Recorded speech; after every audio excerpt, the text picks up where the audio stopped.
Hello guys, welcome back to the channel of Simran Ayas. आज हम वो बात करेंगे दैट इज़ योर प्रेसिडेंट के बारे में। कल और लास्ट वीडियोस में हम लोगों ने पार्ट्स के बारे में बात की थी, पार्ट्स को लेके। और आज हम लोग बात करेंगे गाइस क्वालिफिकेशन के बारे में। देखो, हमारी जो क्वालिफिकेशन है प्रेसिडेंट की, number one, he should be a citizen of India. Age is 35 years. अब देखो, ये अब जब हम लोग अकेले अकेले चीज़ें पढ़ते हैं ना, that looks very easy, but जब ये इकट्ठे डाटा लर्न करना होता है ना, मैं आपको रैंडमली आगे जाके पूछूंगी, जब हम लोग गवर्नर करेंगे या फिर स्टेट लेजिस्लेचर तक हम एंडिंग तक पहुंचेंगे, तब ये चीज़ें कन्फ्यूजन क्रिएट करती हैं। सो देर ऑलवेज डू ना कंपैरेटिव लर्निंग। और अगर आप कंपैरेटिव लर्निंग सीखना चाहते हो या फिर पढ़ना चाहते हो, तो हमारी वर्कशॉप्स लगती रहती हैं हमारे सिमरन आयस के ऊपर। यहाँ पे हम जीएस के पूरे चीज़ों को, जीएस के पूरे कंटेंट को हम लोग लर्न कराते हैं क्लास के अंदर। So you can enrol for that. Team के साथ नीचे दिए गए नंबर के ऊपर कॉल करके कंटैक्ट करके पूछ सकते हो कि हमारी वर्कशॉप्स कैसे लग रही है आर्टिकल लर्निंग की। ठीक है। सो गाइस, यहाँ पे एज है 35। अब ये क्वालिफाइड फॉर द जज for the election of the Lok Sabha. जो प्रेसिडेंट है उसके केस में ये लोकसभा होता है, जब हम वाइस प्रेसिडेंट पढ़ेंगे उसके केस में राज्यसभा होता है। मतलब कि वो एज एन क्वालिफाइड होने चाहिए as a election for the Lok Sabha. उसके बाद he should not obviously office of profit ना होल्ड करें ये आपका। नॉमिनेशन की क्या है इसमें जो रिक्वायरमेंट है, देखो, he must be a subscribers. 50 जो इलेक्टर्स हैं एज अ प्रपोजर्स एंड 50 हमारे जो इलेक्टर्स हैं एज अ सेकेंडर्स, उनको नॉमिनेट करें। जैसे हमने बात की थी कि सिमरन सर, आप, मैं और दिलबीर जी खड़े हुए थे आपके इलेक्शंस में, तो ऐसे नहीं हम लोग रैंडमली खड़े हो सकते हैं। हमें एटलीस्ट 50 लोगों की एज एन इलेक्टर्स हमारे सपोर्ट करें, वो हमें as a primer and your seconders, proposers and seconders. ठीक है जी। सिक्योरिटी डिपॉजिट का इस 15,000 होता है। इट में change, it is not been asked, ज़्यादा नहीं पूछा जाता। हाँ, now the very important question कि आपकी ओथ कौन दिलाता है। चीफ जस्टिस ऑफ इंडिया कौन है एट प्रेजेंट हमारे chief justice of India? Please comment, जल्दी से कमेंट करो कि हमारे चीफ जस्टिस ऑफ इंडिया कौन है। ठीक है, वो वोट दिलाते हैं, वोट दिलाते हैं। वाइस प्रेसिडेंट को वोट कौन दिलाते हैं? प्रेसिडेंट दिलाते हैं। अब ये हायरार्की समझो, बिल्कुल भी ना पॉलिटिको रट्टा मत लेना।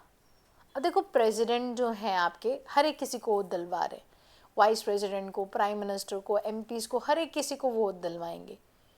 और even chief justice of India को खुद को वोट कौन दिलाता है? That is your president. तो प्रेसिडेंट को वोट कौन दिलाएगा? ऐसी ही स्ट्रॉन्ग अथॉरिटी, और वैसी स्ट्रॉन्ग अथॉरिटी कौन है? That is your supreme court of India. रट्टा नहीं मारना पॉलिटी में, रट्टा मत मारो। इंटरेस्ट देखो, आपका कन्फ्लिक्ट ऑफ इंटरेस्ट तो नहीं होता, कहीं हायरार्की तो नहीं है आपकी डिस्टर्ब होती, तो उससे आपको आंसर मिल जाएगा। ठीक है जी। सो ऐसे बहुत सारी हम चीज़ें आगे भी कन्फ्लिक्ट ऑफ इंटरेस्ट के थ्रू पढ़ेंगे। ये बहुत इंपॉर्टेंट है guys, that is your conditions. आज हम सिर्फ इसके ऊपर फोकस करेंगे and this is the one of the that question. Again, PCS के अंदर बच्चे जब मेंस लिख रहे थे, तो आई स्टिल रिमेंबर कि जब हम लोग ना आंसर राइटिंग लिखना स्टार्ट करते हैं, हम फाइनली प्रीलिम्स क्रैक कर लेते हैं, तो मेंस के अंदर पता क्या होता है, we start putting your journalize statement. और बच्चों ने पता क्या लिखा था? I will tell you. जैसे ना आपकी सबसे इंपॉर्टेंट, ये 3 हमारी सबसे इंपॉर्टेंट है, देख लो, स्टार भी मार्क किया हुआ है लर्न बाय मैप्स के ऊपर। जहाँ स्टार मार्क किया हुआ दैट मीन्स कि वो बहुत इंपॉर्टेंट है। यहाँ पे है, he enjoys the personal immunity from the legal liability of from his official acts, ये लिखा हुआ है। और ये ऐसे ही लिखना होता है जब हम लोग बोलते हैं कि हाँ जी प्रेसिडेंट के पास क्या इम्यूनिटीज़ हैं, क्या प्रिविलेजेस हैं, उसमें लिखा। बच्चों ने पता क्या लिखा था? He enjoys the personal immunity from his legal and his personal acts beyond his term of your presidentship. क्या यहाँ पे ऐसी चीज़ें लिखी हुई हैं? तो आपने कभी भी ना मनगढ़ंत चीज़ें नहीं लिखनी जब आप मेंस के लिए प्रिपेयर कर रहे हो। आपने वही एग्जैक्ट लाइंस जो है आपने आंसर्स में लिखनी है। Don't just cook your things at your own. यहाँ पे क्या लिखा हुआ है? That is he enjoys the personal immunity from the legal liability from his official acts. Number 2, he is immune from the criminal proceedings even of his personal acts. Yes, but ये जरूर लिखा हुआ है कि after giving 2 months notice the civil proceedings can be institute. 2 महीने के बाद कहते हैं उनको हम लोग नोटिस देने के बाद हम लोग उनके ऊपर सिविल आपकी प्रोसीडिंग चला सकते हैं, क्रिमिनल प्रोसीडिंग्स नहीं चला सकते, चाहे वो उनके आपके पर्सनल एक्ट्स क्यों ना हो। और इनफैक्ट पर्सनल इम्यूनिटी भी प्रोवाइड होती है, legal liabilities from his official acts. क्या कर रहे हैं, क्यों कर रहे हैं, बहुत सारी चीज़ें उनको खुद अपने ऐड पार करनी पड़ती है, जिसके कारण हम लोग बोलते हैं कि नहीं, हमें उनको इम्यूनिटी देनी चाहिए ताकि वो इंडिपेंडेंटली अच्छे से काम कर सके, परफॉर्म कर सकें और हमारी अच्छी से कॉन्स्टिट्यूशनल बॉडी जो है इंस्टीट्यूशनल डेमोक्रेसी को स्ट्रॉन्थन अप कर सके। ठीक है जी। हाँ चलो जी, अब ऊपर पढ़ते हैं क्या कंडीशंस है। He should not be a member of either house of your parliament or your state legislative assembly के पार्ट नहीं होने चाहिए president.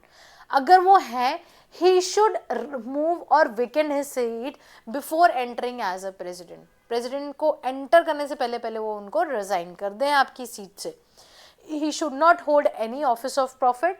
He is entitled without the payment of the rent to the Rashtrapati Bhavan. कितना बड़ा राष्ट्रपति भवन है, 300 पता नहीं कितने कमरे हैं उसके अंदर।